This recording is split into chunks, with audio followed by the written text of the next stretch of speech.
Hello everyone, it's Galina Filippenko for Tonic Studios. And today I will talk about Nuvo MICA MIST sprays. Before we will start, let's prepare our working space. Usually I'm working with sprays on a big glass mat. It's easy to clean and it also can be used with a heat gun. For me it's very important when I'm using sprays because I don't want to spend a lot of time on making multi-layered backgrounds. Also, you can use a craft mat. Here I have a small one, which comes with my glass mat, and there is another one in bigger size in Tonic's shop. They both are easy to clean and heat-resistant mats with a non-slip backing. Sometimes, when I want to go crazy with my sprays, or I'm too lazy to clean my mats, I use this card box. I put a paper inside of it and I can spray the whole surface with sprays.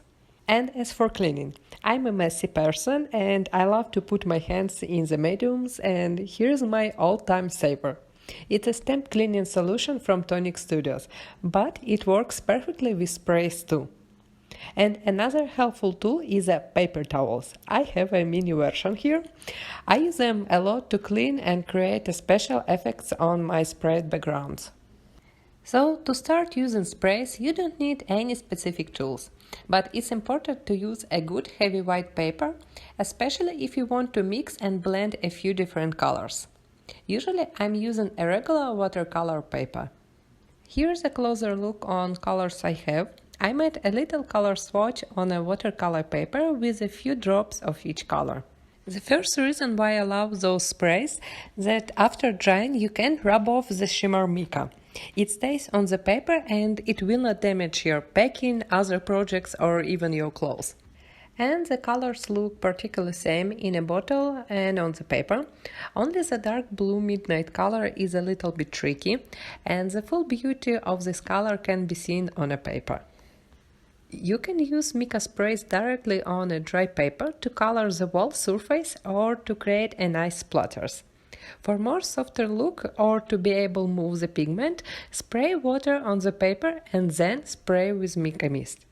Until the paper is wet, you can add another color to mix it with first one and to create a multicolored background. Next, I'm spraying more water on the whole paper to move the pigment.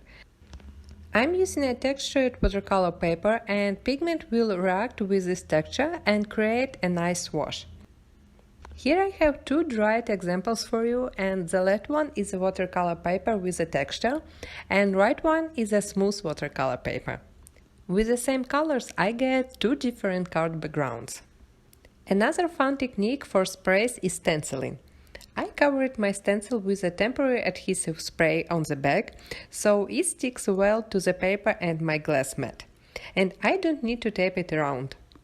I start spraying on the paper using two colors I think will blend together well. I'm using Nebula Blue and Oriental Fuchsia colors. Instead of wiping off the excess, I'm covering the stencil with another piece of paper. I press it softly and I carefully remove the paper.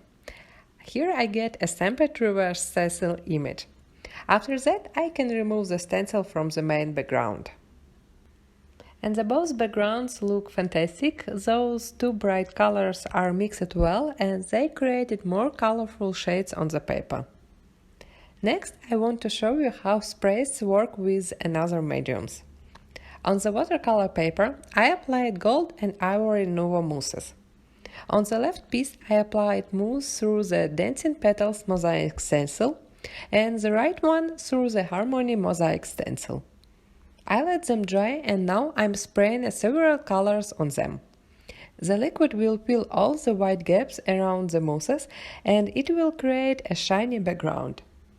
Next, I'm going to dry them out using my heat gun. Here how it looks after the paper is completely dry. The sprays colored the mousse a bit, but the main amount of pigment stayed on the paper between the texture. And I love how this background is turned out. And you can use sprays with any other Nuvo paste or crackle mousse, even with a glacier paste. Also, I want to show you how mica mists work on the dark surfaces. They make a really magical effects on the black cardstock. The gold spray is my all-time favorite spray, and I use them often to create beautiful drops and splatters on the card backgrounds. And it works perfectly on the black paper. Next, I'm applying a lot of Nebula Blue and Oriental Fuchsia. I'm overlapping both those colors to mix them a bit, and I'm happy to move the pigment with a regular paint brush. And I'm adding more gold drops.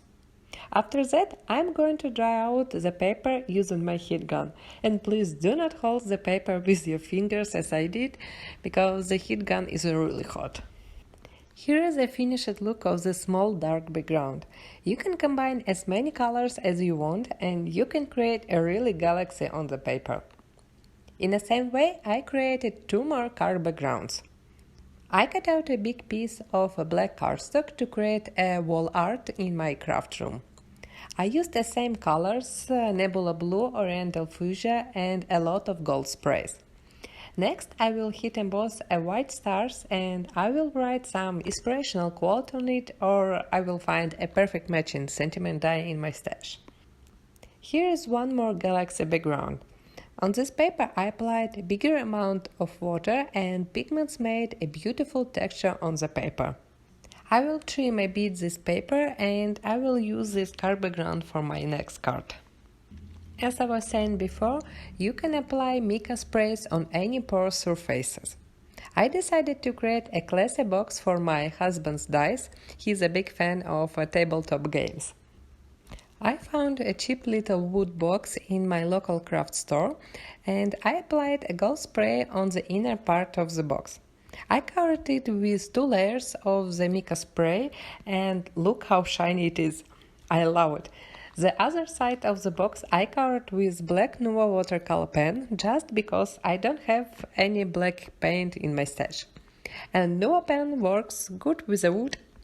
Next, I applied gold Nuvo mousse through the Harmony Mosaic stencil.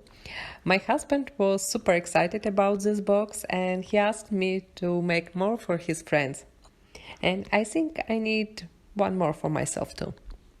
Don't forget to visit the blog to find more inspiration and photos of my finished cards. Full supply list you can find in the video description below. Thanks so much for spending time with me, and I will see you soon. Bye!